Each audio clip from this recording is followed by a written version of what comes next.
Emas ibu mertuaku hilang, dan suamiku beserta seluruh keluarga kompak menuduhku mencurinya. Kakak iparku bahkan memaksaku berlutut untuk digeledah. Aku meniup peluit kecil selama 3 detik. Seketika, pencuri sebenarnya terungkap, membuat seluruh keluarga bungkam 1000 bahasa. Langit Bandung pada pagi hari di mana kami seharusnya merayakan ulang tahun pernikahan ke-35 mertuaku tampak kelabu. Sisa gerimis semalam masih menempel di kaca depan mobil. SUV kami terasa dingin dan suram. Reza, suamiku, memegang setir dengan satu tangan, sementara tangan lainnya sesekali memijat tengkuknya. Wajahnya tegang. Anya, panggil Reza ragu-ragu sambil melirikku dari kaca spion. Nanti sampai di rumah, apapun yang terjadi, tolong mengalah sedikit, ya. Aku sedang duduk di kursi belakang, sibuk mengelus bulu hitam legam Guntur. Anjingku. Mendengar itu, aku mengangkat kepala dengan acuh tak acuh. Selama mereka tidak melewati batasku, aku tahu cara bersikap. Reza menghela napas, tangan kirinya kembali memijat tengkuk. Aku hanya mengingatkanmu, anggap saja aku sedang melindungi perasaanku. Karena aku peduli dengan perasaanmu, makanya aku ada di mobil ini, jawabku ketus. Tanganku menyelinap ke belakang kursi, membelai bulu hitam tebal Guntur, anjing yang tertidur pulas di baris belakang. Reza melirik lagi ke kaca spion lalu berdecak. Aku sudah bilang pada staf untuk meninggalkan Guntur di penampungan selama acara keluarga. Kenapa kamu bersikeras membawanya? Kalau ibu lihat, pasti akan ribut. Dia keluargaku, desisku. Menatap tajam mata Reza lewat kaca spion. Reza mengatupkan bibirnya, terdiam. Mobil berbelok ke sebuah gang yang familiar di pinggiran Cimahi dan berhenti tepat di depan halaman rumah orang tua Reza yang berlantai bata merah. Pohon rambutan tua di sudut halaman tampak meranggas. Ranting-rantingnya yang kurus gemetar ditiup angin dingin. Kami baru saja turun, membawa bingkisan di tangan, ketika suara sandal yang diseret tergesa-gesa terdengar dari dalam. Mbak Santi, kakak iparku, mendorong pintu dengan kasar. Matanya yang tajam memindaiku dari ujung rambut sampai ujung kaki, lalu berhenti dan membelalak saat melihat sosok hitam besar yang berjalan tertatih di belakangku. Ya ampun, Reza. Mbak Santi menepuk pahanya, suaranya yang melengking merobek keheningan pagi itu. Kamu bawa binatang apa ini ke rumah? Aku menarik napas dalam-dalam, mencoba menahan rasa dingin yang merayap di leherku, dan memaksakan senyum sopan. Selamat pagi, Mbak. Ini Guntur, anjing penyelamat yang aku adopsi dari penampungan. Dia jinak dan penurut. Kok, kenapa kamu tidak takut? Takut? Siapa yang takut dengan anjing pincangmu itu, San? Suara Ibu Wati, ibu mertuaku, terdengar dari dalam. Ia bergegas keluar ke teras. Wajahnya yang semula ceria langsung berubah masam. Dua kerutan di dahinya menajam saat melihat anjing di belakangku.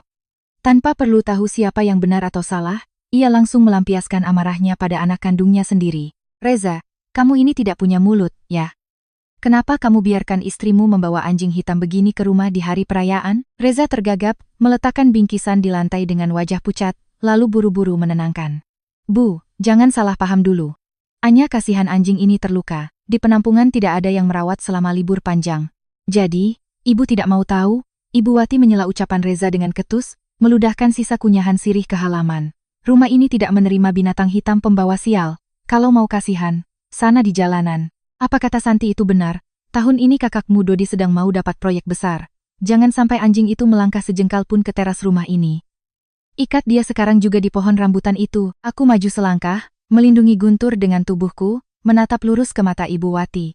Di luar sedang dingin karena gerimis, Bu. Anginnya kencang dan kaki Guntur masih terluka. Mana mungkin dia diikat di luar? Kalau ibu tidak suka, saya izinkan dia diam di pojok dapur.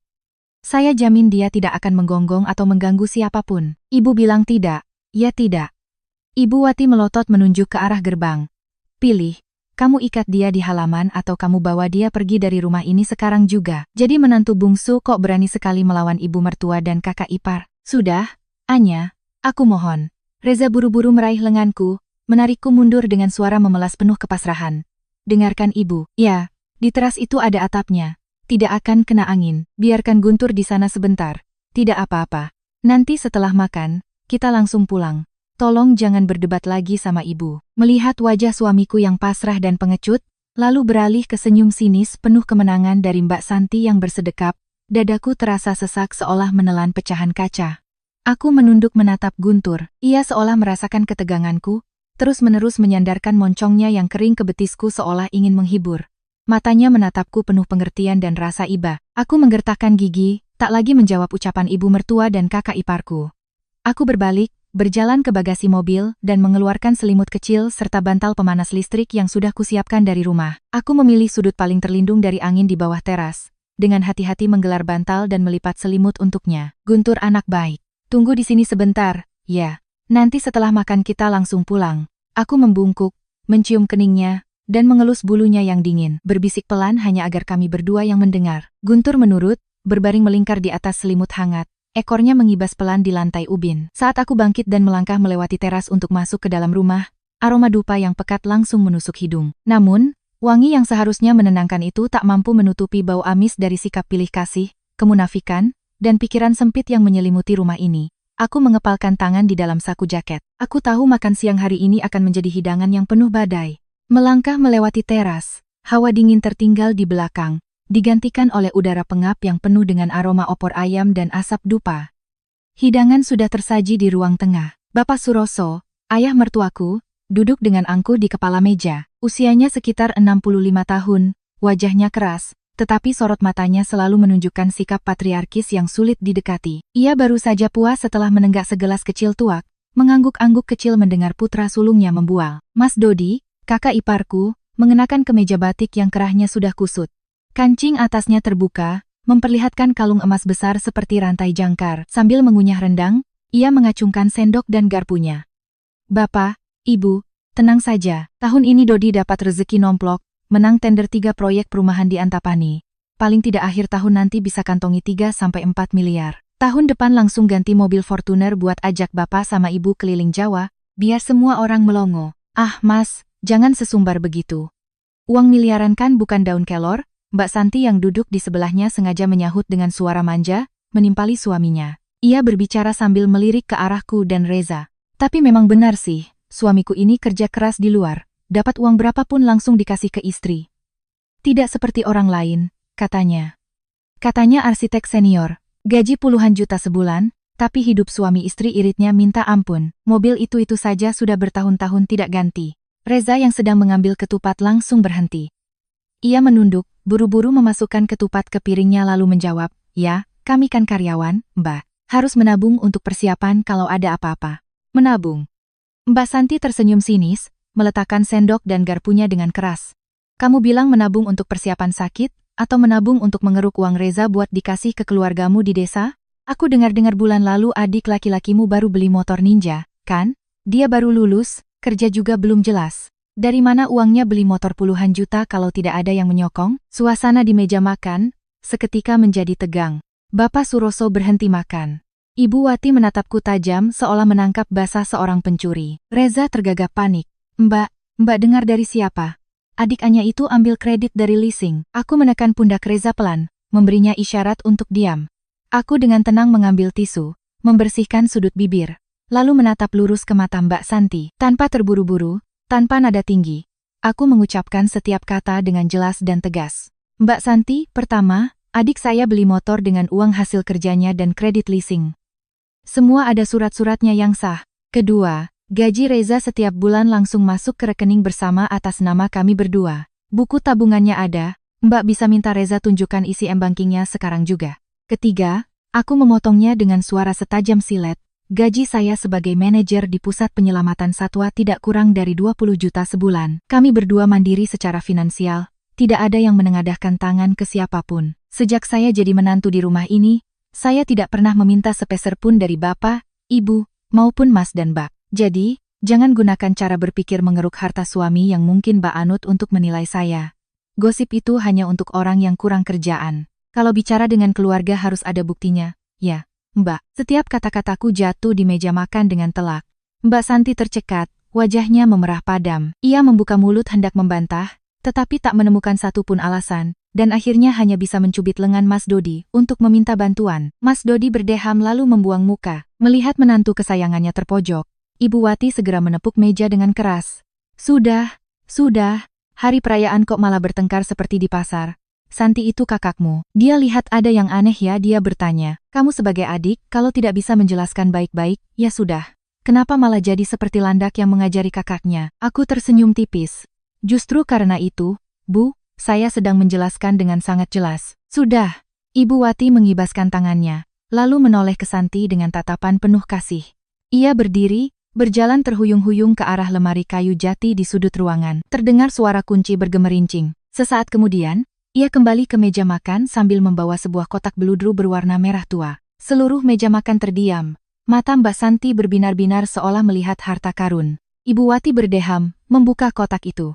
Di dalamnya, di atas lapisan sutra putih, terbaring sebuah kalung emas murni seberat 100 gram, berkilauan memancarkan cahaya kekayaan yang menyilaukan. Itu adalah pusaka keluarga yang selalu dengan bangga dipamerkan ibu mertuaku kepada para tetangga. Ibu sudah tua, menyimpan barang ini juga untuk apa? Ibu Wati tersenyum, mengangkat kalung itu, sengaja mengayun-ayunkannya di depanku sebelum akhirnya mengarahkannya pada Santi. Ini kalung emas 100 gram. Dulu neneknya Reza yang memberikannya pada ibu. Sekarang, ibu serahkan secara resmi kepadamu, Santi. Kamu adalah menantu tertua di rumah ini, yang menanggung nama baik keluarga dan mengurus semua keperluan. Ibu serahkan ini padamu adalah hal yang paling pantas. Sambil berkata begitu, Ibu Wati secara pribadi memakaikan kalung berat itu ke leher Santi yang berlipat. Santi sangat gembira hingga tubuhnya gemetar. Ia buru-buru berdiri, kedua tangannya memegangi kalung di lehernya, tersenyum lebar. Wah, terima kasih Bu. Ibu baik sekali. Santi janji akan menjaganya baik-baik dan menjalankan tugas sebagai menantu tertua dengan baik, tidak akan membuat ibu kecewa. Sambil berbicara, Santi sengaja melirik ke arahku dengan tatapan penuh kemenangan dan superioritas. Ia dengan sengaja mengelus-elus permukaan kalung itu, seolah ingin membuatku marah. Mas Dodi di sebelahnya juga tertawa terbahak-bahak sambil menuang tuak lagi. Nah, keputusan ibu memang yang paling tepat. Emas dan perak memang harus diserahkan kepada orang yang tahu cara melahirkan anak laki-laki, penerus keluarga, dan tahu cara mengurus hal-hal besar. Aku duduk diam. Mataku terpaku pada piring opor ayam yang mulai dingin di atas meja. Perutku terasa mual. Pertunjukan sandiwara serah terima pusaka yang norak dan menggelikan ini membuatku sesak napas. Aku tidak iri dengan emas perak milik keluarga suami, karena sejak awal aku tahu orang tua Reza menganggapku orang asing. Yang membuatku jijik adalah cara mereka menggunakan materi untuk menentukan status, menggunakan uang untuk memuaskan kebiasaan mereka yang secara buta lebih menghargai laki-laki daripada perempuan. Melihat Reza yang masih menunduk menghabiskan nasinya, tak berani mengangkat kepala untuk menatap istrinya, aku merasa kasihan padanya. Aku sudah kenyang. Bapak, Ibu, Mas, Mbak, silakan dilanjutkan makannya. Aku dengan lembut meletakkan piring dan sendok, lalu menarik kursi untuk berdiri. Loh, Anya, baru makan sedikit kok sudah kenyang? Atau kamu iri dengan kalung emasku ini, jadi tidak nafsu makan? Suara Santi terdengar mengejek. Aku menatapnya. Sudut bibirku sedikit terangkat membentuk lengkungan dingin. Simpan emasnya baik-baik, Mbak. Barang berharga begitu suka punya kaki dan kabur sendiri. Silakan lanjutkan makannya. Saya izin ke kamar mandi sebentar. Aku berbalik, meninggalkan suara-suara bisikan, dan cibirian dari Ibu Wati, dan kakak iparku. Suara langkahku di lantai ubin terdengar mantap dan jauh. Aku perlu membasuh muka. Perlu air dingin, untuk membersihkan kepengapan dari keluarga yang penuh kepalsuan ini sebelum badai yang lebih besar datang. Dan aku tak pernah menyangka, candaanku tentang emas yang punya kaki hanya dalam 5 menit kemudian menjadi kenyataan. Air dingin dari keran wastafel yang membasahi jari-jariku membuatku sedikit lebih sadar. Aku menatap wajahku di cermin kamar mandi yang penuh noda, berkata pada diri sendiri, tahan 1,5 jam lagi, setelah makan, aku akan mencari alasan ada panggilan darurat di penampungan untuk segera pergi. Semua di rumah ini, dari tatapan ibu mertua hingga senyum kakak ipar, membuatku sesak napas. Aku meraih selembar tisu untuk mengeringkan wajah. Baru saja hendak membuka pintu, ketika sebuah teriakan histeris terdengar, melengking tajam merobek suasana ramai di ruang tamu. Ah, ada maling. Ya Tuhan Bu, emasnya hilang. Suara Mbak Santi menjerit-jerit putus asa. Aku mengerutkan kening dan bergegas keluar. Ruang tamu sudah kacau balau. Mbak Santi berdiri, kedua tangannya memegangi lehernya yang kosong dengan wajah pucat pasi, menunjuk-unjuk ke sebuah meja konsol kayu di dekat dinding koridor. Tempat di mana beberapa menit yang lalu ia dengan manjanya melepas kalung emas itu karena merasa berat dan sulit makan. Kotak beludru merah masih di sana, tetapi tutupnya terbuka lebar dan isinya kosong. Ibu Wati panik hingga menjatuhkan sendoknya, tersandung ujung bajunya sendiri saat berlari menghampiri. Mana emasnya? Mana? Jelas-jelas tadi kamu taruh di sini, di rumah ini tidak ada orang asing keluar masuk. Bagaimana bisa hilang? Bapak Suroso menggebrak meja dengan keras, berteriak, cari di bawah kursi. Siapa tahu jatuh. Cepat. Mas Dodi membungkuk melihat ke bawah meja, mengangkat semua bantal sofa, lalu tiba-tiba berdiri tegak. Matanya memerah, menyapu seluruh ruangan, dan akhirnya terpaku padaku yang berdiri termangu di pintu koridor. Cari apa lagi? Tidak ada yang jatuh. Dodi menggeram, menunjuk lurus ke wajahku. Dari tadi kita semua duduk di meja makan, tidak ada yang beranjak. Cuma si Anya ini yang pergi ke kamar mandi, lewat persis di depan meja ini. Emas itu bisa hilang kemana lagi selain ada yang mengambil? Tuduhan terang-terangan itu seperti tamparan air mendidih di wajahku.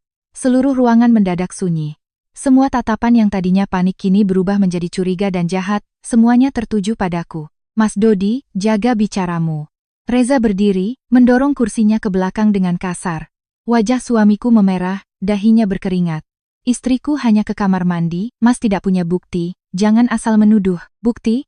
Mbak Santi mulai menangis histeris, berlari memeluk lengan Ibu Wati. Bu, lihat Bu. Rumah ini pagarnya tinggi, tidak ada tamu. Kita semua duduk di sini. Tiba-tiba pas dia lewat, emasnya hilang. Dari awal kan Santi sudah bilang dia itu iri karena ibu memberikan kalung ini ke menantu tertua. Tadi saja mulutnya masih menyumpahi, bilang emas gampang punya kaki dan kabur. Ya Tuhan, Anya, kalau kamu benci aku, ya bilang saja, kenapa harus melakukan tindakan mencuri yang kotor begini? Ibu Wati mendengar menantu kesayangannya menangis, langsung berbalik ke arahku. Matanya memerah penuh amarah. Anya, kamu yang ambil, kan? Jangan serakah. Cepat kembalikan emas itu ke mbakmu. Aku masih bisa memaafkanmu. Kenapa kamu harus mencoreng nama baik keluarga ini di hari perayaan? Aku berdiri tegak, kedua tangan terkepal di sisiku hingga kuku-kuku menancap di telapak tangan, rasa sakit yang membakar amarah di dadaku. Tapi aku memaksa diriku untuk tidak kehilangan ketenangan. Bu, Mas, Mbak, mataku tak berkedip menatap dari wajah Ibu Wati ke pasangan Dodi dan Santi. Saya ulangi, saya tidak menyentuh kotak emas itu. Jangan gunakan asumsi tidak berdasar untuk memfitnah saya. Kalau memang hilang, saya setuju kita panggil polisi untuk memeriksa tempat kejadian. Polisi apa? Kamu mau bikin gempar satu kampung? Biar tetangga menertawakan keluarga ini karena punya menantu pencuri. Dodi tertawa sinis, melangkah mendekatiku, menunjuk ke tas tangan kulit hitamku yang tergantung di gantungan. Jangan mengelak lagi. Tasmu tergantung persis di dekat jalan keluar. Kalau kamu berani, buka tasmu sekarang dan lepas jaketmu biar aku periksa. Kalau tidak ada, aku akan tampar mulutku sendiri dan minta maaf. Tapi kalau aku temukan emas itu padamu, Dodi mengucapkan setiap kata dengan geraman, wajahnya begitu dekat hingga aku bisa mencium bau alkohol yang menyengat, kamu harus berlutut. Cium kaki Mbak Santi 3 kali, minta maaf, lalu enyah dari rumah ini. Kurang ajar. Kamu keterlaluan. Reza menggeram, matanya memerah, hendak menerjang untuk menyingkirkan tangan Dodi dariku. Tapi sebelum ia sempat menyentuh kakaknya, 2 paman dari pihak suami, Paman Tono dan Paman Joko, yang baru datang untuk bersilaturahmi, mendengar keributan dan langsung masuk, melihat perkelahian dan mendengar Ibu Wati meraung-raung, dia mencuri emas keluarga ini. Kedua paman itu tanpa bertanya langsung bertindak. Mereka memiting kedua tangan Reza ke belakang. Reza, kamu sudah gila? Jangan membela istri buta-buta begitu. Paman Tono menggeram, menekan bahu Reza hingga tubuhnya membungkuk di atas meja. Biar kakakmu yang selesaikan. Rumah ini tidak menampung pencuri. Lepaskan aku, Anya tidak mengambilnya. Kalian semua sudah gila. Reza meronta putus asa, urat lehernya menonjol. Tapi kekuatan seorang arsitek tak sebanding dengan 2 pria kekar. Mata Reza berkaca-kaca menatapku, penuh ketidakberdayaan dan rasa sakit. Pemandangan di depanku saat ini begitu aneh dan menyakitkan. Ayah mertuaku duduk diam merokok, seolah setuju dalam diam. Ibu mertua dan kakak ipar menangis palsu. 2 paman menekan suamiku ke meja, dan Dodi dengan senyum sinis yang kejam sedang mengulurkan tangannya yang berbulu ke arah tasku. Mereka memojokkanku, membuatku sendirian di antara 7 orang yang mengaku sebagai keluarga. Mereka ingin merenggut harga diriku, menginjak-injakku ke dalam lumpur demi menyelamatkan muka busuk dan keserakahan mereka. Aku mundur selangkah, menghindari jangkauan tangan kotor Dodi, tidak menangis, tidak gemetar, tidak membela diri lagi. Mataku kini hanya menyisakan dinginnya es di musim paling beku. Aku mengangkat kepala, menatap tajam ke pupil mata Dodi yang berkilat puas. Baiklah, kalian ingin bermain kasar. Akan kutunjukkan pada kalian harga yang harus dibayar karena telah memojokkan seseorang yang tak punya apa-apa lagi untuk dirisaukan. Dodi melompat maju, tangannya yang berbulu hanya beberapa sentimeter dari tali tasku. Tiba-tiba, aku mundur selangkah lagi. Tanganku masuk ke saku jaket dan mengeluarkan sebuah peluit logam kecil yang mengilap. Ini adalah peluit ultrasonik khusus. Aku selalu membawanya sejak masih menjadi pelatih di unit anjing K9. Aku mengangkat peluit ke bibir, menarik napas dalam-dalam, dan meniupnya dengan keras. Tidak ada suara melengking yang bisa didengar jelas oleh telinga manusia. Hanya desisan udara yang tajam merobek keheningan. Tapi bagi pendengaran seekor anjing terlatih, Itu adalah perintah darurat tingkat tertinggi. Belum sampai 3 detik, suara Braka yang memekakkan telinga terdengar dari arah pintu utama. Pintu kaca itu ditabrak dengan begitu keras hingga engselnya lepas dan menghantam dinding. Dari teras yang dingin, sesosok bayangan hitam raksasa melesat masuk ke ruang tamu seperti kilat. Itu Guntur. Anjing blasteran seberat hampir 40 kilogram. Bulu hitamnya berdiri tegak, taringnya terlihat saat ia menggeram. Matanya yang tadi lembut telah hilang, digantikan oleh mata merah seekor binatang buas yang melindungi tuannya. Meskipun kaki kirinya masih pincang, kecepatan dan kekuatannya tak berkurang sedikit pun. Anjing gila. Dodi menjerit kaget, mundur tersandung kaki meja dan jatuh terlentang di lantai. Sebelum ia sempat bangkit, Guntur sudah menerkam. Ia menekan kedua kaki depannya yang kokoh ke dada Dodi, mengunci pria setinggi 170 cm itu ke lantai. Moncongnya yang hitam dengan gigi-gigi putih tajam menempel di leher Dodi, hanya berjarak beberapa sentimeter. Geraman rendah yang buas terdengar dari tenggorokannya, air liurnya menetes ke kemeja batik Dodi. Itu adalah peringatan. Jika Dodi bergerak sedikit saja, gigi-gigi itu akan menancap. Ruang tamu meledak. Ya Tuhan, tolong anakku. Anjing itu akan membunuh Dodi. Ibu Wati berteriak histeris, terpeleset dan jatuh terduduk di lantai, memukul-mukul lantai dengan putus asa. Bapak Suroso pucat pasi, mundur ke dinding. Mbak Santi menjerit seperti disembelih, bersembunyi di balik sofa. Kedua paman yang tadi menahan Reza juga pucat pasi. Pemandangan anjing hitam raksasa yang menaklukkan Dodi membuat mereka begitu takut hingga secara otomatis melepaskan Reza dan mundur beberapa langkah. Reza terbebas, buru-buru berdiri. Ia terengah-engah, matanya terbelalak kaget melihat Guntur, lalu menatapku. Tapi ia sama sekali tidak mencoba menghentikannya. Kamu suruh anjing gila ini lepaskan aku. Dodi yang terbaring di lantai tak berani bergerak sedikit pun. Wajahnya yang tadinya merah berubah pucat, keringat dingin membasahi dahinya. Suaranya gemetar. Bapak, Ibu, tolong. Aku dengan tenang melepas tasku dari gantungan, menyampirkannya di bahu, lalu berjalan perlahan ke arah Dodi, berdiri menatap kakak iparku yang gemetaran itu. Aku menggeramkan setiap kata, suaraku sedingin es. Mas Dodi? Tadi Mas memanggilnya apa? Anjing gila, pembawa sial, binatang hitam. Aku sedikit membungkuk, menunjuk ke kaki kiri Guntur yang gemetar menekan dada Dodi dan melanjutkan dengan suara yang jelas, agar seluruh rumah bisa mendengar. Tahun lalu saat terjadi longsor di lokasi proyek Lembang, moncong Guntur inilah yang menggali tanah hingga cakarnya sobek, tertusuk besi berkarat, hanya untuk menarik seorang anak berusia 6 tahun dari ambang kematian. Dia adalah pahlawan. Dia menumpahkan darah untuk menyelamatkan nyawa. Dia bukan sampah yang hanya bisa menuduh keluarganya sendiri seperti Mas. Dodi menelan ludah, matanya terpaku pada gigi-gigi Guntur yang begitu dekat dengan lehernya. Ia tak berani membantah, hanya mengeluarkan erangan tertahan. Tenang, ujarku singkat. Guntur langsung berhenti menggeram, tapi kedua kaki depannya masih menekan dada Dodi. Aku berbalik, mengambil kotak beludru merah yang kosong. Aroma dupa di rumah ini tak lagi bisa menyembunyikan bau keringat dingin ketakutan dari para penuduh. Aku mendekatkan kotak itu ke moncong Guntur. Semua orang bilang aku mencuri emas, kan? Baiklah, kalian menggunakan hukum rimba untuk memojokkanku. Jadi, aku akan menggunakan caraku untuk membuka kedok pencuri yang sebenarnya. Aku melirik Ibu Wati yang terduduk di lantai, lalu ke Mbak Santi yang gemetar di balik sofa. Indra penciuman anjing terlatih 100.000 kali lebih tajam dari manusia. Kalung emas ini sudah berada di dalam kotak ini selama puluhan tahun. Ia membawa aroma khas kain sutra, kotak beludru, dan juga bau keringat orang terakhir yang menyentuhnya. Aku menatap lurus ke mata Guntur, mendekatkan kotak itu ke hidungnya. Guntur, cium. Guntur mengendus dalam-dalam kotak kosong itu. Lubang hidungnya kembang kempis merekam aroma. Ia menjilat bibirnya lalu mengibaskan ekornya. Selanjutnya, aku mundur selangkah, menyapukan tangan ke seluruh ruang tamu dan memberi perintah tegas. Cari. Seketika, Guntur mengangkat kakinya dari dada Dodi. Dodi seperti orang tenggelam yang menemukan pelampung, terengah-engah lalu merangkak ke sudut ruangan, memegangi dadanya sambil batuk-batuk. Guntur mulai menjalankan tugasnya. Berbeda dengan keganasannya tadi, sekarang ia adalah mesin pelacak profesional. Ia mengendus di sepanjang tepi meja konsol, berkeliling di sekitar meja makan. Ia melewati ujung celana kedua paman, membuat mereka terlonjak kaget. Ia mendekati Reza, mengendus lengan bajunya, lalu pergi.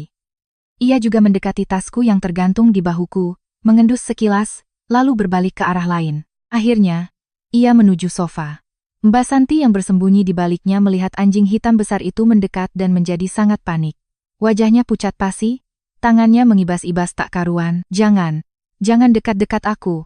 Pergi, Ibu, suruh dia pergi. Guntur mengabaikan teriakan Santi.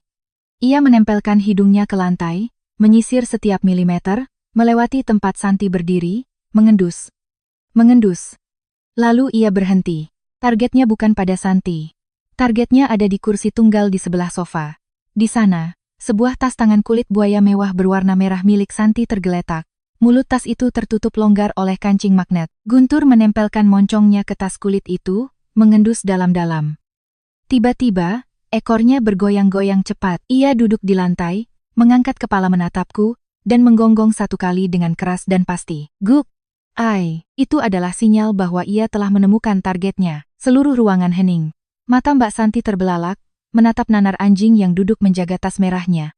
Aku tersenyum. Senyum yang tidak sampai ke mata. Aku berjalan santai ke hadapan Santi, mengetuk-ngetuk tas kulit buaya yang mahal itu. Mbak Santi, sapaku dengan suara lembut tapi setajam pisau. Anjing saya memberi sinyal bahwa benda yang memiliki aroma dari kotak beludru merah tadi ada di dalam tas. Mbak mau membukanya sendiri atau perlu saya bantu mengeluarkan benda yang bisa lari sendiri itu ke tempat terang? Apa? Apa maksudmu? Anjingmu itu aneh-aneh aja, menggonggong di depan tasku, lalu kamu mau menuduhku? Santi tergagap. Suaranya gemetar tapi masih berusaha mengelak. Ia hendak merebut tasnya. Tapi aku lebih cepat. Aku menyambar tali tas merah itu, membaliknya dan mengguncangnya dengan kuat. Setumpuk barang berjatuhan ke lantai. Lipstik, bedak mahal, ponsel, gantungan kunci mobil, dan terakhir, sebuah benda berat berwarna kuning keemasan terlepas, jatuh dengan suara klang, yang kering. Suara logam yang membentur lantai itu seolah menampar telinga semua orang di ruangan itu. Kalung emas 100 gram itu tergeletak di tengah tumpukan kosmetik, berkilauan dengan cahaya yang penuh dosa dan aib. Seluruh ruangan seketika jatuh ke dalam keheningan yang mematikan. Lebih dingin, dan pekat dari udara pagi itu sendiri. Wajah Dodi dan Santi pucat pasi seperti mayat. Kedua paman yang tadi begitu garang, kini hanya bisa berdiri membeku dengan mulut ternganga. Reza membuka matanya lebar-lebar, urat merah menjalar di matanya, napasnya terengah-engah. Ia tampaknya mengalami guncangan yang terlalu besar. Tak percaya dengan perbuatan hina dari kakak dan iparnya sendiri. Wah, aku menyeringai, menggunakan ujung sepatuku untuk menyingkirkan kalung emas itu dari tumpukan barang lainnya. Benar, ternyata emas di rumah ini punya kaki. Bukan cuma bisa lari dari meja, tapi juga bisa masuk sendiri ke dalam tas menantu tertua. Pintar sekali. Santi gemetar hebat hingga giginya bergemeletuk. Ia mundur beberapa langkah, tangannya mengibas-ibas tak menentu. Mulutnya menggumamkan kata-kata tak berarti. Bukan aku. Aku tidak mengambilnya. Pasti. Waktu aku lepas tadi, mejanya licin jadi jatuh sendiri ke tasku. Iya, tasku kan terbuka, mungkin tertiup angin. Mbak Santi, Mbak pikir semua orang di sini anak umur 3 tahun? Aku tertawa keras. Tawa mengeyek yang kering menggema di ruangan itu. Meja konsol itu jaraknya 2 meter dari kursi tempat Mbak meletakkan tas. Apa kalung emas seberat 100 gram ini punya sayap dan bisa terbang lalu mendarat dengan selamat di dalam tas Mbak? Atau Mbak mau menyalahkan gravitasi? Dodi yang masih meringkuk di sudut buru-buru menggosok tangannya yang basah oleh keringat dingin. Ia menelan ludah, mencoba tersenyum kaku, melirik gigi tajam Guntur lalu berkata lirih, mungkin Santi salah simpan. Pikiran perempuan kan kadang suka linglung, dimasukkan ke tas dikira dimasukkan ke kotak. Sudahlah, yang penting emasnya masih ada di rumah, tidak hilang. Tidak perlu dibesar-besarkan, Anya. Ibu Wati saat itu baru tersadar dari keterkejutannya. Wajah kejamnya tadi seketika berubah menjadi senyum yang sangat canggung. Ia merangkak mendekat, memungut kalung emas itu, meniup-niupnya, lalu buru-buru memasukkannya kembali ke kotak beludru. Astaga! Masalah kecil dibesar-besarkan. Kirain ada maling dari mana? Ternyata cuma kakakmu yang salah ingat. Kita ini kan satu keluarga. Saudara. Salah paham sedikit wajar. Sudah. Lupakan saja. Ayo kita lanjutkan makan. Bapak Suroso juga buru-buru berdeham menimpali. Iya. Benar kata ibumu, Anya. Suruh anjingmu itu keluar. Hari perayaan ribut-ribut begini, malu didengar tetangga. Anggap saja selesai. Selesai? Bapak dan ibu bilang selesai? Begitu saja? Suaraku terdengar dingin, memotong upaya damai mereka yang penuh kemunafikan. Aku mundur selangkah, berdiri bahu-membahu dengan Reza. Mataku menyapu setiap wajah yang berusaha menutupi kebenaran yang kejam ini. 5 menit yang lalu, Mas Dodi yang berapi-api ingin menggeledah pakaian saya. Ibu yang ikut-ikutan menuduh saya mencoreng nama baik keluarga. Kalian membiarkan 2 pria dewasa menekan suami saya ke meja, merampas haknya untuk melindungi istrinya. Kalau Guntur tidak menemukan emas itu di tas Mbak Santi, saat ini saya pasti sedang berlutut di lantai ini, mencium kaki untuk meminta maaf pada komplotan pencuri dan pemfitnah ini. Benar, kan, kamu mau kurang ajar? Iya, emasnya sudah ketemu. Kamu masih mau apa lagi? Ibu Wati melotot, menunjuk ke arahku. Saya tidak kurang ajar. Saya bertindak sesuai hukum. Aku dengan dingin mengeluarkan ponsel dari saku, dengan cepat menekan 3 angka, lalu menekan tombol panggil dengan speaker aktif. 1,1,0. Anya, apa yang kamu lakukan? Reza terkejut, anak ini sudah gila. Dodi berteriak panik, hendak merebut ponselku. Tapi Guntur langsung menyeringai, menggeram dan melompat ke depan, menghalangi jalannya. Dodi menjerit dan mundur terhuyung-huyung. Nada tunggu tuut, tuut, terdengar dingin di tengah keheningan ruang tamu. Beberapa detik kemudian, suara seorang pria yang tenang dan berwibawa terdengar. Kepolisian 110, selamat pagi. Ada yang bisa dibantu? Wajah Dodi dan Santi benar-benar kehabisan darah. Bapak Suroso ternganga hingga rokoknya jatuh. Selamat pagi Pak, jawabku dengan suara tegas dan jelas. Saya ingin melaporkan keadaan darurat. Telah terjadi sebuah rekayasa pencurian, pencemaran nama baik, penghinaan serius, serta ancaman dan upaya penggeledahan ilegal. Lokasi di. Aku menyebutkan alamat lengkap rumah dengan pohon rambutan itu. Semua pelaku dan barang bukti ada di lokasi. Mohon bantuannya untuk segera mengirim petugas. Baik, informasi diterima. Mohon tetap di lokasi. Kami akan tiba dalam 10 menit. Ujung telepon sana menjawab singkat lalu menutup panggilan. 10 menit penantian itu adalah 10 menit paling menyesakan dalam sejarah keluarga ini. Santi merosot dari kursi ke lantai, menangis meraung-raung. Dodi mondar-mandir seperti tikus di dalam perangkap, mulutnya terus menggumamkan sumpah serapah, tapi tak berani melewati batas yang dijaga Guntur. Ibu Wati memukul-mukul dadanya, menunjuk-nunjuk Reza, dan memarahinya sebagai anak durhaka yang membiarkan istri menginjak-injak kepala keluarga. Reza hanya berdiri membatu, bibirnya terkatup rapat hingga nyaris berdarah. Matanya seolah telah mati rasa, saat melihat kebusukan orang-orang yang ia sebut keluarga. Suara sirine polisi merobek keheningan pagi di pinggiran kota. 2 orang petugas polisi berseragam masuk dengan cepat. Wajah mereka serius saat melihat pemandangan yang kacau. Siapa yang tadi melapor? Tanya petugas yang di depan. Saya Pak. Aku melangkah maju. Dodi seolah menemukan penyelamat, buru-buru menunjuk Guntur yang berdiri di sampingku. Pak polisi, tolong saya. Perempuan ini membawa anjing gila ke rumah, mau menggigit saya sampai mati. Tembak saja anjingnya, Pak. Lalu penjarakan dia. Aku dengan tenang membuka tas, mengeluarkan sebuah buku kecil berwarna merah, membukanya ke halaman pertama yang berstempel resmi dan menyerahkannya kepada petugas. Lapor, Pak, ini Guntur.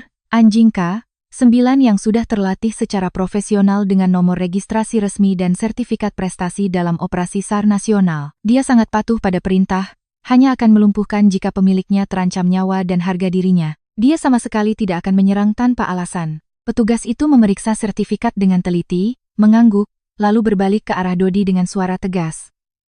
Anda hentikan tuduhan tak berdasar itu. Sekarang, siapa yang tadi mengaku kehilangan emas, siapa yang menyembunyikan emasnya, dan siapa yang mengancam akan melakukan penggeledahan ilegal. Semuanya jelaskan satu persatu dengan rinci. Di bawah interogasi tajam petugas, pembelaan Dodi dan Santi yang compang-camping dengan cepat hancur. Kalung emas itu adalah barang bukti yang jelas. Tuduhan fitnah itu disaksikan oleh 2 paman yang kini hanya bisa bersembunyi di sudut. Dodi, sebagai orang yang secara langsung mengancam, menghina, dan berpotensi mengganggu ketertiban umum, diminta untuk dibawa ke kantor polisi untuk dibuatkan BAP. Ya Tuhan, siang-siang di hari perayaan, polisi membawa anakku pergi. Dasar perempuan jahat. Anya, kamu sudah membunuh kakak iparmu sendiri. Ibu Wati berguling-guling di lantai, menangis histeris, mencoba memegang lengan petugas, tapi langsung disingkirkan. Dodi menunduk dalam-dalam saat digiring ke mobil patroli dengan penuh rasa malu. Semua sudah berakhir. Aku dengan hati-hati menyimpan kembali sertifikat Guntur, menyampirkan tasku. Aku menoleh ke Reza. Suamiku masih berdiri di sana. Bahunya yang biasanya tegap kini terkulai, menanggung beban kesedihan yang tak terlihat. Reza perlahan berjalan ke hadapan orang tuanya. Untuk pertama kalinya dalam 35 tahun hidupnya yang penuh pengabdian, ia menatap kedua orang yang melahirkannya dengan tatapan sedingin es, kehabisan sisa-sisa rasa kekeluargaan. Bapak, Ibu, suara Reza serak seperti pasir kering. Bukan Anya yang mencelakai Mas Dodi. Dia sendiri yang menjebak dirinya sendiri untuk mencelakai Anya.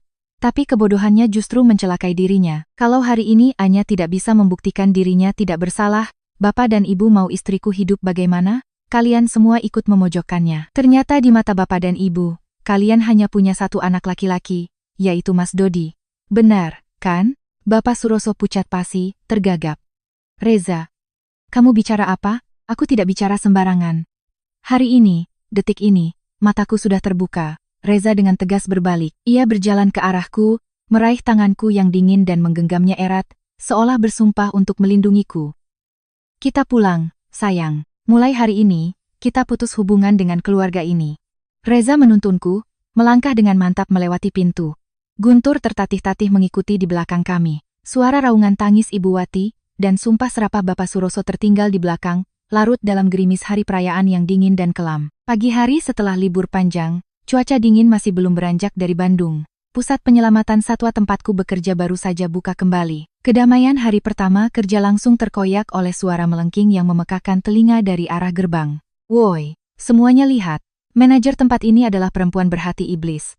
Dia sengaja menjebak dan memenjarakan kakak iparnya sendiri untuk menguasai harta keluarga suaminya. Aku yang sedang menyeduh kopi di ruang jaga, mendengar suara yang tak asing itu dan mengerutkan kening. Dari jendela kaca, aku melihat Mbak Santi berdiri di tengah gerbang utama. Di tangannya, ia membentangkan spanduk merah dengan tulisan kuning yang dibuat seadanya, "Anya perempuan jahat, penjarakan kakak ipar." Beberapa orang yang lewat mulai berhenti, penasaran. Santi membawa pikiran sempit dan sifat tak tahu malunya ke tempat kerjaku untuk membuat keributan. Sejak kejadian itu, Mas Dodi ditahan oleh polisi dan kasusnya dilimpahkan ke tingkat yang lebih tinggi atas tuduhan pengacauan, pencemaran nama baik, dan ancaman. Sampai sekarang ia masih ditahan untuk penyelidikan. Santi yang kehabisan cara akhirnya menggunakan taktik preman, berharap bisa menekanku untuk mengalah. Aku dengan tenang meletakkan cangkir kopiku, memasukkan tangan ke saku jaket dan dengan tenang melangkah keluar menghadapi udara dingin. Guntur yang sedang berbaring di dekat pemanas melihatku pergi, langsung bangkit dan tertatih-tatih mengikutiku. Melihatku muncul, Santi semakin menjadi-jadi. Ia meludah ke halaman pusat penampungan dan berteriak lebih keras. Nah, akhirnya kamu berani menunjukkan mukamu, ya. Kukira kamu bakal sembunyi seperti kura-kura dalam tempurung. Lihat ini baik-baik. Hari ini aku akan membuat semua orang di sini tahu betapa busuknya wajah aslimu. Santi melangkah maju, mengacungkan spanduknya, dan menatapku dengan mengancam. Aku beritahu kamu, ya, cepat pergi ke kantor polisi dan cabut laporanmu sekarang juga. Kalau kamu tidak membebaskan Mas Dodi, setiap hari aku akan datang ke sini, teriak-teriak, pasang spanduk, sampai pusat penampunganmu ini bangkrut dan kamu dipecat. Kamu cari masalah dengan orang yang salah. Aku berhenti sekitar 3 meter darinya, jarak yang aman. Aku menepuk pelan kepala Guntur agar ia duduk tenang. Aku bersedekap, menatap kakak iparku dengan tatapan kasihan bercampur jijik. Mbak Santi, sudah selesai dramanya. Suaraku datar, tidak keras tapi cukup jelas agar orang-orang yang penasaran di luar gerbang bisa mendengar. Kalau sudah, simpan spanduk sobek itu sebelum Mbak menambah pasal pidana baru untuk diri sendiri. Kamu mengancam siapa? Santi menantang. Aku akan tetap di sini. Jalan ini jalan umum. Apa hakmu mengusirku? Aku harus membuka topeng ipar terkutuk sepertimu.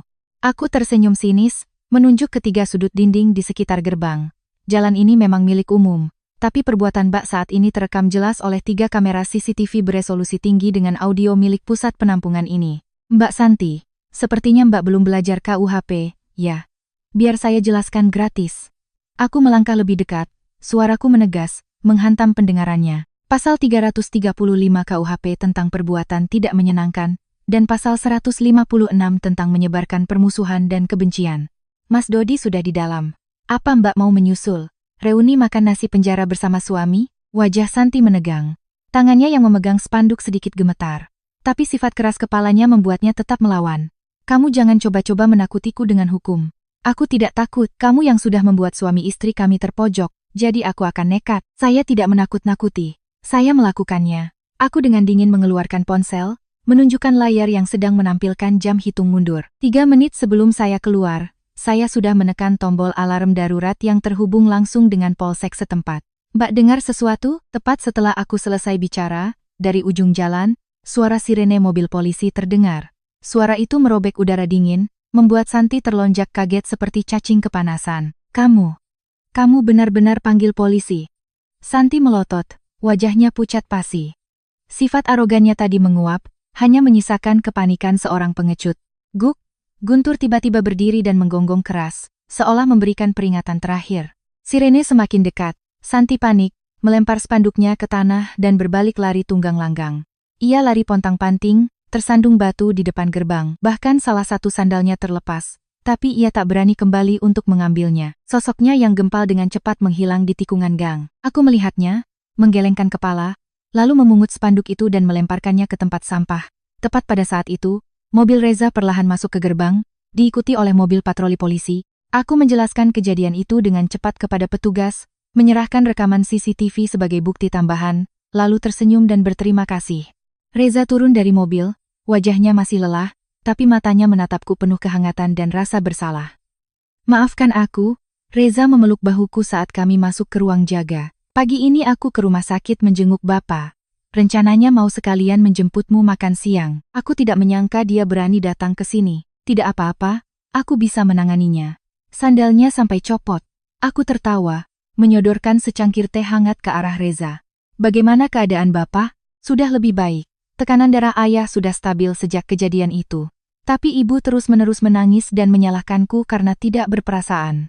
Reza menyesap tehnya, alisnya berkerut. Anya, beberapa hari ini aku terus berpikir, kenapa Mas Dodi harus melakukan sandiwara pencurian emas itu? Aku menarik kursi, duduk di hadapannya, jariku mengetuk-ngetuk meja. Aku juga memikirkan hal yang sama. Secara logika, Ibu Wati sudah memberikan kalung itu pada Mbak Santi. Emas itu sudah menjadi milik mereka. Untuk apa mereka repot-repot menyembunyikannya dan menuduhku? Reza bersandar di kursi, menganalisis. Tujuan mereka adalah mengusirmu dari rumah. Tapi kalau hanya karena benci, dia tidak perlu mengambil risiko membuat skenario palsu dengan barang berharga seperti itu, dan menyembunyikan emas di tas Santi. Kurasa itu bukan kebetulan.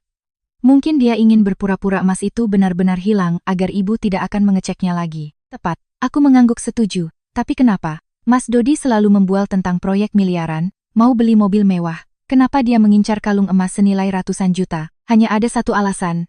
Anya, kami berdua saling pandang. Sebuah jawaban yang mengerikan melintas di benak kami. Dia sangat butuh uang tunai. Secepatnya, Reza mengepalkan tangannya. Dia ingin menjual kalung itu. Tapi jika dia menjualnya secara terang-terangan, ibu akan tahu dia berbohong. Kisah suksesnya akan terbongkar, dan semua orang akan tahu dia sedang kesulitan. Jadi, dia harus menciptakan skenario pencurian. Dengan begitu dia tetap menjaga gengsinya dan punya alasan untuk mengusirku. Satu panah, dua sasaran. Jika sampai harus mencuri emas dari ibunya sendiri untuk dijual, aku merendahkan suaraku, merasakan hawa dingin merayap di punggungku. Maka jumlah uang yang dia butuhkan tidak sedikit. Kesulitan ini bukan karena kerugian bisnis biasa. Mas, aku curiga ada sesuatu yang jauh lebih besar. Reza berdiri, menyambar kunci mobil di atas meja. Matanya menajam. Kemarin aku meninggalkan berkas gambar di ruang tamu rumah orang tua. Sore ini mereka berdua ada di rumah sakit. Kita harus kembali ke sana. Aku tidak percaya dia tidak meninggalkan jejak apapun. Aku mengangguk, meniup peluitku pelan.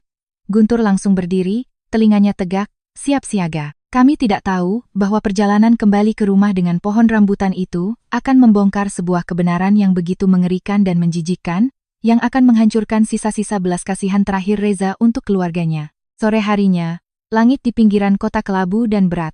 Mobil Reza berhenti di depan gerbang rumah orang tuanya. Rumah 2 lantai itu sunyi senyap. Sejak insiden itu, Bapak Suroso pingsan dan harus dirawat. Ibu Wati menemaninya, dan Santi pasti sudah kabur setelah drama gagalnya di tempat kerjaku. Reza memasukkan kunci dan memutarnya. Kamu tunggu di teras saja. Aku ambil berkas sebentar lalu kita pergi, kata Reza. Bergegas melewati halaman. Aku mengangguk, berdiri di bawah atap teras yang terlindung dari angin. Guntur berjalan mengikutiku. Tapi saat melewati pohon rambutan tua di sudut halaman, ia tiba-tiba berhenti. Telinga Guntur tegak, hidungnya yang basah mengendus-endus tanah lembab di bawah pohon. Ada apa, Guntur? Aku mendekat dan mengelus kepalanya. Guntur tidak menggonggong. Ia langsung menunduk dan mulai menggali dengan kedua kaki depannya, mengabaikan kakinya yang masih pincang. Ia menggali dengan panik sambil mengeluarkan geraman rendah dari tenggorokannya. Indera penciumannya yang tajam memberitahunya ada sesuatu yang tidak biasa, berbau mencurigakan, tersembunyi di bawah tanah gembur itu. Aku mengerutkan kening. Insting profesionalku mengatakan ada sesuatu yang tidak beres. Reza, cepat ke sini. Panggilku. Beberapa detik kemudian, Reza berlari keluar. Di tangannya ada gulungan kertas gambar. Ada apa? Lihat Guntur, tunjukku ke sudut pohon rambutan. Tanah di sini seperti baru digali lalu ditutup lagi seadanya. Warnanya lebih gelap. Guntur bereaksi sangat kuat terhadap bau dari bawah sana. Reza mengerutkan wajah, melempar gulungan kertasnya ke teras.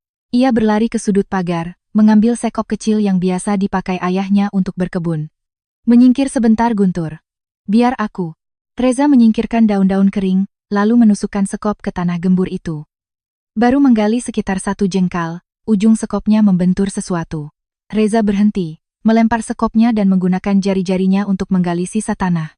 Dari lubang kecil itu, ia menarik sebuah kantong plastik hitam yang diikat rapat dan penuh lumpur. Permukaan kantong itu tampak seperti bekas dibakar, ujungnya meleleh dan mengeluarkan bau hangus plastik bercampur bau kertas terbakar. Apa ini? Gumam Reza. Tangannya gemetar saat membuka ikatan simpul yang rumit. Tunggu, Mas. Aku dengan hati-hati membawa bungkusan itu ke teras yang lebih terang. Reza mengeluarkan kunci mobilnya, menggunakan ujungnya yang tajam untuk merobek lapisan plastik hitam. Di dalamnya bukanlah emas, bukan juga barang terlarang, melainkan setumpuk kertas yang sudah lecek, sebagian terbakar. Banyak yang sudah sobek, pinggirannya menghitam dan menguning karena lembab. Aku menahan napas, dengan hati-hati memisahkan lembaran-lembaran kertas yang tersisa, menyatukannya di lantai seperti puzzle. Reza berlutut di sampingku, matanya terpaku pada tulisan-tulisan buram yang mulai terlihat. Dan ketika potongan kertas terbesar berhasil diratakan, wajah Reza menjadi pucat pasi. Ia menarik napas dingin. Kwitansi utang, bisik Reza, suaranya parau ngeri. Aku mendekatkan mataku. Di atas kertas yang ternoda bekas terbakar itu, tulisan tinta biru masih terbaca jelas. Saya yang bertanda tangan di bawah ini, Dodi Saputra, meminjam uang dari SDR. Macan rentenir sebesar Rp500.000. 500 juta rupiah. Dengan bunga Rp10.000 per 1 juta per hari. Di bagian bawah ada tanda tangan dan cap jempol merah milik kakak iparku. Tapi itu belum semuanya. Di bawahnya ada 3 atau 4 lembar kwitansi lain, semuanya mencatat utang ratusan juta dari berbagai rentenir. Istilah-istilah seperti bunga harian dan denda keterlambatan, terpampang seperti jaring laba-laba yang mencekik. Reza, lihat yang ini. Aku dengan gemetar memberikan selembar kertas hasil cetakan dari pesan ponsel. Di sana tertulis percakapan penuh ancaman. Dot, lu udah habisin 2,5 miliar di meja judi online gue. Sekarang mau kabur? Gue kasih waktu sampai lusa. Kalau 2,5 miliar itu belum balik plus bunganya, gue kirim orang buat potong tangan lo. Secarik kertas lain ditulis dengan spidol merah. Rumah lo di Cimahi yang ada pohon rambutannya. Gue udah tahu. Kalau mau selamat, cepat cari duit. Atau gue culik anak lo buat ganti utang. Jangan sampai gue kirim peti mati ke rumah lo. 2,5 miliar. Angka yang fantastis hasil dari utang rentenir yang dihabiskan di meja judi online. Aku mengangkat wajah, menatap Reza. Suamiku terduduk lemas di lantai teras yang dingin. Kedua tangannya menjambak rambutnya, tubuhnya gemetar. Bukan karena dingin, tapi karena kaget dan jijik. 2,5 miliar. Dia benar-benar punya utang ke rentenir sebesar itu, gumam Reza. Suaranya pecah. Ia mengangkat matanya yang memerah menatapku. Sekarang aku mengerti, Anya. Aku mengerti semua kejadian itu. Aku menggenggam tangannya yang dingin. Karena diancam akan dibunuh dan anaknya akan diculik, ia menjadi sangat panik. Dia mencoba membakar semua bukti utang ini, tapi takut apinya terlalu besar dan menarik perhatian tetangga, jadi dia hanya membakarnya separuh lalu menguburnya. Ujarku menyambung pikirannya. Dia tidak memenangkan tender proyek apapun. Semuanya hanya kebohongan untuk menipu orang tuanya dan mendapatkan kalung emas itu. Reza menggertakkan giginya. Itulah satu-satunya harapannya untuk mendapatkan uang tunai. Dia sengaja mencurinya di tengah acara keluarga untuk dibawa kabur, tapi dia terlalu pengecut untuk menyimpannya sendiri. Takut digeledah, jadi dia memasukkannya ke tas Santi. Dan untuk menutupi semuanya, dia dengan mudahnya mengorbankanmu, menuduhmu mencuri. Sebuah rencana yang sangat hina dan kejam. Reza memukul lantai dengan tinjunya hingga kulitnya tergores. Kurang ajar. Dia itu kakak kandungku. Bagaimana bisa dia begitu tega mendorong kita ke jurang, menyeret seluruh keluarga ini ke dalam lumpur hanya untuk menyelamatkan dirinya sendiri. Guk, guk. Guntur tiba-tiba menggonggong, telinganya tegak mengarah ke gerbang. Kami berdua terkejut dan menoleh. Dari ujung jalan, sebuah taksi berhenti. Pintu terbuka, Ibu Wati dengan susah payah memapah Bapak Suroso turun. Wajah Bapak pucat dan jalannya sempoyongan. Ibu Wati, sambil membayar taksi, menyeka air matanya. Penampilannya kuyu, jauh berbeda dari sikap arogannya sebelumnya. Reza bangkit berdiri, matanya yang tajam terpaku pada kertas-kertas utang yang berserakan di kakinya. Anya. Panggil Reza dengan suara dingin dan tegas, menanggalkan sisa-sisa belas kasihannya. Kumpulkan semua bukti utang ini. Hari ini, Kita akan hadapi mereka, membuka semua kebusukan ini di depan orang tuaku. Gerbang besi berderit saat didorong. Ibu Wati memapa Bapak Suroso masuk. Wajah mereka seketika membeku saat melihat kami berdiri di teras dengan tumpukan kertas utang di kaki Reza. "Kalian sedang apa di sini?" tanya Ibu Wati gugup. Matanya menghindari tumpukan kertas itu. Ia buru-buru maju, seolah ingin menyembunyikan sesuatu. Reza tidak menjawab. Ia perlahan membungkuk, mengambil selembar kertas dan mengangkatnya. Suaranya berat dan dingin. "Ibu, Bapak, jelaskan pada Reza, utang 2,5 miliar ke rentenir dengan jaminan nyawa seluruh keluarga. Inikah yang disebut proyek besar, dan rezeki nomplok yang selalu Mas Dodi banggakan dan Ibu tutupi?" Bapak Suroso terhuyung, merebut kertas itu dari tangan Reza. Matanya terbelalak membaca tulisan judi online dan utang rentenir. 2,5 miliar? Judi? Wati, ada apa ini? Bukankah Dodi bilang dia menang tender? Ibu Wati kehilangan seluruh kekuatannya. Kantong plastik dari rumah sakit jatuh ke tanah. Ia mundur selangkah lalu menangis meraung-raung.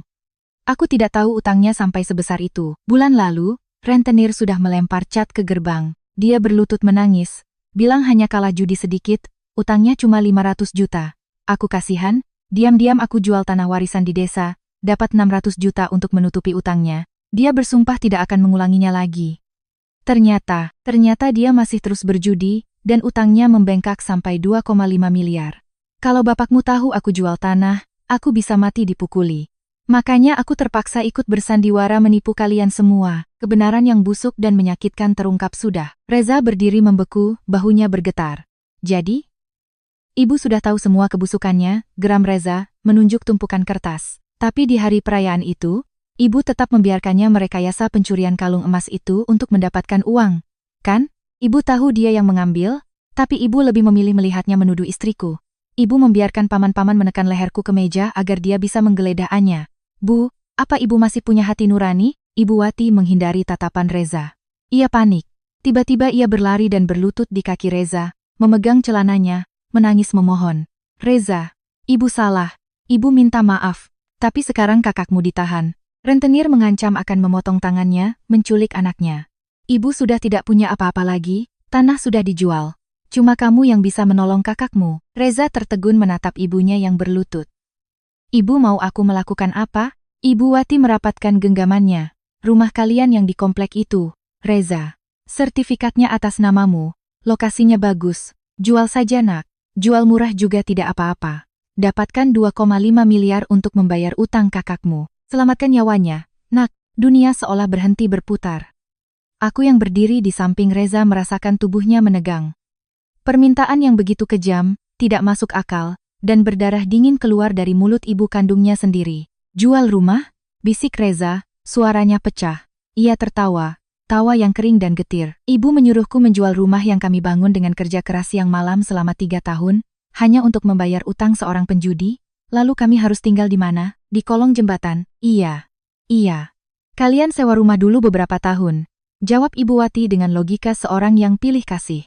"Kamu kan arsitek, gajimu besar, istrimu juga manajer, nanti juga bisa beli rumah lagi. Kakakmu itu pengangguran, kalau dia sampai mati dibunuh rentenir, keluarga ini akan punah. Kalian kan saudara kandung. Masa tega melihat kakakmu mati, Reza?"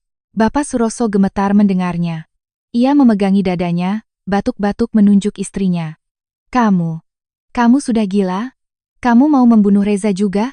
Reza menunduk, menatap tangan ibunya yang mencengkeram kakinya. Air mata kesadaran jatuh.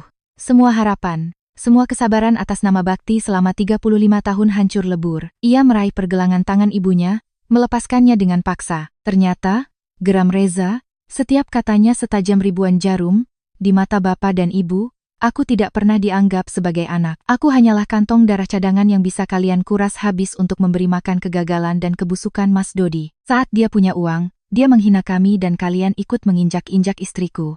Saat dia bangkrut, kalian menyuruhku mengorbankan rumahku untuknya. "Reza, kamu bicara durhaka apa?" jerit Ibu Wati panik. "Jangan gunakan kata bakti untuk memeras saya lagi," raung Reza. Ia mundur, merangkul bahuku. "Saya beritahu ibu. Bahkan jika saya punya 10 miliar, 100 miliar, saya tidak akan mengeluarkan sepeser pun untuk menutupi kejahatannya. Dia berani berjudi, berani memfitnah orang lain, maka biarkan dia membayar dengan nyawa dan kebebasannya sendiri. Reza menatap tajam tumpukan kertas utang, lalu menatap lurus ke mata orang tuanya. Mulai detik ini, saya sadar, saya tidak punya kakak. Dan rumah ini, saya tidak akan pernah menginjakkan kaki lagi. Ikatan darah kita putus. Reza berbalik, menarik tanganku dengan tegas. Guntur menggeram pelan ke arah Ibu Wati lalu berbalik mengikuti kami. Di belakang, tangisan histeris Ibu Wati dan umpatan Bapak Suroso yang bercampur dengan suara batuk terdengar memilukan. Tapi Reza tidak pernah menoleh ke belakang.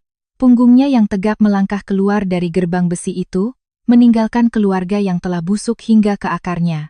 Akhirnya, suamiku yang penurut itu telah belajar bagaimana menunjukkan taringnya untuk melindungi sarangnya yang sesungguhnya. Malam tanggal 10 bulan Syawal, gerimis turun bersamaan dengan sisa hawa dingin musim hujan. Reza, setelah beberapa malam tidak bisa tidur, akhirnya terlelap berkat obat penenang ringan. Aku sendiri gelisah, masih memeriksa laporan dari pusat penampungan. Di bawah, Guntur berbaring di dekat pintu kaca. 3 hari yang lalu, aku mendapat kabar bahwa Dodi dibebaskan dengan status tahanan luar. Secara hukum, kejahatannya belum cukup untuk penahanan jangka panjang, dan Ibu Wati menjaminkan sisa uang pensiunnya untuk pembebasannya. Tapi dengan utang 2,5 miliar dan rentenir yang mengejarnya, keluar dari kantor polisi sama saja dengan melangkah ke gerbang kematian. Pukul 02.00 dini hari, sesosok bayangan mengenakan jas hujan dan helm yang menutupi wajahnya berjalan mengendap-endap di sepanjang pagar komplek perumahan kami. Ia dengan hati-hati menghindari sorotan kamera CCTV publik dan mendekati pagar rumahku. Melalui layar kamera inframerah yang terhubung ke ponselku, aku langsung mengenali postur tubuh yang agak miring itu. Dodi. Ia menoleh ke sana kemari, menggumamkan sumpah serapah yang terekam jelas oleh mikrofon kamera. Dasar perempuan sialan. Kau hancurkan hidupku, maka aku akan habisi kesayanganmu. Malam ini, aku kirim anjingmu itu ke neraka. Setelah itu baru giliran kalian. Dodi merogoh sakunya, mengeluarkan sepotong sosis Jerman berukuran besar. Ia dengan hati-hati menusuk-nusuk permukaan sosis itu dan menaburkan bubuk putih ke dalamnya. Sianida atau racun anjing lainnya, aku tidak tahu, tapi caranya yang menggunakan sarung tangan agar tidak menyentuh bubuk itu sudah cukup menjelaskan. Ia melempar sosis itu melewati pagar, jatuh dengan suara pelan di rumput, hanya beberapa meter dari tempat Guntur berbaring. Makan, anjing sialan. Makan dan mati berbusa. Desis Dodi dari balik pagar. Suara aneh itu langsung membangunkan Guntur. Ia bangkit, telinganya tegak, hidungnya mengendus-endus. Ia berjalan ke tepi pintu kaca, menatap tajam ke arah sosis lezat di luar. Bagi anjing biasa, ini adalah umpan yang tak tertahankan. Tapi Guntur adalah agen K9 yang luar biasa. Pelajaran pertama dan paling penting yang pernah kuajarkan adalah menolak racun. Guntur mengendus sekali, lalu bersin keras seolah jijik dengan bau kimia yang aneh. Ia mundur 3 langkah, menggeram rendah ke arah bayangan di luar pagar. Aku dengan tenang menyimpan rekaman video itu ke cloud. Bibirku menyunggingkan senyum dingin. Aku diam-diam turun ke bawah. Guntur berdiri tegang di depan pintu kaca. Aku mengelus punggungnya, membisikkan perintah untuk bersiap. Aku menekan tombol, dan pintu kaca itu bergeser tanpa suara. Dodi, melihat pintu terbuka sendiri, terkejut. Ia panik dan hendak lari, tapi sudah terlambat. Aku meniup peluitku dengan keras. Seperti anak panah, Guntur melesat keluar. Ia melompati pagar setinggi 1,5 meter. Tolong! Jerit Dodi ngeri saat melihat bayangan hitam raksasa itu menerkamnya. Ia terpeleset di lumpur dan jatuh. Seketika Guntur menindihnya, taringnya yang tajam mengunci lehernya. Dodi terbaring di lumpur, gemetar hebat, menangis dan memohon. Aku menyalakan semua lampu sorot di halaman, membuat area itu terang benderang. Aku berjalan santai keluar, menyorotkan senter ke wajah Dodi sambil menunjukkan video aksinya tadi di ponselku. Mas Dodi, malam-malam hujan begini bukannya lari dari rentenir, kok malah sempat-sempatnya kesini memberi makan anjing? Dodi memejamkan mata, memohon ampun. Anya, tolong suruh dia lepaskan aku. Aku mohon. Aku menendang sosis beracun itu ke dekat wajahnya. Mas meracuni makanan untuk membunuh seekor anjing K9 milik negara. Bagaimana kalau besok pagi ada anak kecil yang menemukannya? Di mana nurani mas? Tidak. Aku cuma benci anjing itu. Aku salah. Anya, maafkan aku. Jangan sebut kata saudara, ujarku dingin. Menurut hukum, menyebarkan zat beracun di area publik adalah kejahatan serius. Rekaman CCTV ini sangat jelas. Saya sudah mengirimkannya langsung ke Kapolres. Mendengar kata Polres, Dodi seperti ditampar. Ia mencoba lari, tapi geraman Guntur membuatnya kembali lumpuh. Kamu memojokkanku. Kalau aku masuk penjara, rentenir itu akan membunuhku di dalam. Jalan buntu itu Mas yang gali sendiri, jawabku dingin. Hukum akan melindungi Mas dari pisau rentenir dengan cara menahan Mas di balik jeruji besi. Anggap saja saya berbuat baik, membantu Mas menyelamatkan nyawa. Tepat saat itu, sirene kembali meraung. 2 mobil polisi tiba. Petugas dengan cepat memborgol Dodi dan membawanya pergi. Sosis beracun itu diamankan sebagai barang bukti. Reza yang baru terbangun berlari keluar dengan piyamanya. Ini adalah akhir dari drama ini. Melihat kakak kandungnya yang kotor oleh lumpur diseret ke mobil polisi, Reza tak bisa berkata-kata. Ia perlahan mendekat dan memelukku erat. Guntur, setelah melepaskan targetnya, berjalan tertatih ke arah kami, mengibaskan ekornya dengan bangga. Bayangan kejahatan akhirnya terkunci, mengembalikan kedamaian ke rumah kami. Bulan Agustus, angin musim kemarau yang sejuk berhembus di depan gedung pengadilan negeri. Reza menggenggam tanganku saat kami melangkah keluar dari ruang sidang. Di balik pintu kayu yang berat itu, vonis 4 tahun 6 bulan penjara telah dijatuhkan untuk Dodi Saputra. Gabungan dari pasal percobaan pembunuhan dengan zat beracun, pengacauan ketertiban umum, dan pencemaran nama baik. Saat diborgol, Dodi menangis seperti anak kecil, tapi air mata itu tak bisa menghapus kejahatan yang telah ia lakukan. Mbak Santi tidak datang ke persidangan. Malam saat Dodi ditangkap, ia sudah mengemasi barang, mengambil sisa uang, dan kabur bersama anaknya ke kampung halamannya, memutus semua kontak. Sore itu kami mampir ke rumah sakit. Bapak Suroso kembali masuk UGD karena serangan jantung. Penyebabnya, rentenir yang tidak bisa menagih utang dari Dodi datang meneror rumahnya, menyemprotkan cat, dan menyetel musik keras selama 3 hari 3 malam. Bapak Suroso syok dan pingsan. Kami masuk ke kamar rumah sakit yang berbau obat. Bapak terbaring lemah dengan selang oksigen. Ibu Wati duduk di sampingnya, rambutnya telah memutih. Wajahnya kuyu. Melihat Reza, ia berlari dan memegang lengan bajunya. Reza, tolong bapakmu, isaknya. Rumah kita hilang, nak. Rentenir menyegelnya. Kakakmu di penjara, istrinya kabur bawa uang. Kalau bapakmu kenapa-kenapa, ibu harus bagaimana? Reza dengan tenang melepaskan tangan ibunya. Ia bukan lagi anak penurut yang dulu. Matanya menatap ibunya dengan tatapan kasihan yang dingin. Ibu, tenang saja. Dokter bilang Bapak sudah melewati masa kritis. Reza mengeluarkan sebuah amplop dan meletakkannya di meja. Ini 20 juta. Saya sudah bayar biaya rumah sakit Bapak. Sisanya untuk biaya makan Ibu selama di sini. Ibu Wati menatap amplop itu, lalu menatap Reza penuh harap. Lalu rumah kita.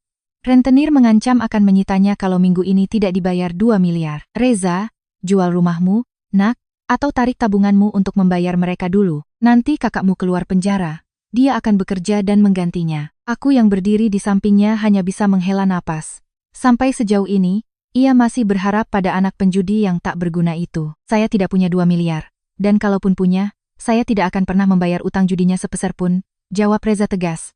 Rumah itu atas nama Bapak dan Ibu. Jika mereka menuntut ke pengadilan, biarlah hukum yang menyelesaikan. Bapak dan Ibu yang memanjakannya. Jadi Bapak dan Ibu harus bertanggung jawab atas aset kalian sendiri. Kamu, jerit Ibu Wati, menunjuk wajah Reza dengan jari gemetar. Kamu lihat orang tua mati tidak ditolong, anak durhaka? Reza tidak goyah. UU Perkawinan mengatur dengan jelas tentang kewajiban anak untuk menafkahi orang tua yang tidak mampu bekerja. Mulai bulan depan, setiap tanggal 1 saya akan mentransfer Rp1.000, setara dengan tunjangan sosial minimum, ke rekening ibu. Jika sakit dan perlu dirawat, saya akan membayar biaya dasar sesuai BPJS. Saya akan memenuhi tanggung jawab hukum saya sebagai anak. Tapi perasaan. Bapak dan Ibu sudah membunuhnya di hari itu, saat kalian memaksa istriku berlutut dan membuka bajunya. Setelah berkata demikian, Reza berbalik. Ayo pulang, sayang. Ia menggenggam tanganku, mengabaikan tangisan dan makian yang terdengar dari balik pintu kamar rumah sakit. Langkahnya mantap, tidak pernah menoleh ke belakang. Apa yang disebut ikatan keluarga yang dibangun di atas kepalsuan telah berakhir, digantikan oleh batas keadilan dan hukum yang dingin. Akhir pekan, matahari yang hangat menyinari padang rumput yang luas. Reza dengan kaos abu-abu sederhana tersenyum cerah sambil melempar frisbee. Guntur, sang agen K9, telah kembali gagah. Ia menggonggong riang dan meskipun kakinya masih sedikit pincang, ia berlari kencang, melompat dan menangkap frisbee itu, lalu membawanya kembali dengan bangga. Aku duduk di atas tikar piknik, menuangkan 2 gelas es teh, memandang pemandangan damai di hadapanku. Bibirku tersenyum puas. Reza berlari dan duduk di sampingku, keringat membasahi dahinya, tapi matanya jernih dan penuh kelegaan. Ia merangkulkan lengannya di bahuku, menarikku mendekat ke dadanya dan mengelus bulu hitam guntur yang meringkuk di antara kami. Akhirnya, kedamaian kembali ke rumah kami. Ya, Anya, bisik Reza. Iya, jawabku pelan, menyilangkan jari-jariku dengan tangannya yang besar. Momen yang benar-benar damai. Melihat matahari terbenam, aku merenungkan rangkaian peristiwa mengerikan yang baru saja berakhir. Banyak yang mengatakan darah lebih kental dari air, bahwa keluarga harus saling menutupi kesalahan, tapi mereka salah. Ikatan darah tidak pernah bisa menjadi alasan untuk membenarkan kejahatan, keserakahan, dan keegoisan. Keluarga sejati tidak hanya ada karena hubungan darah.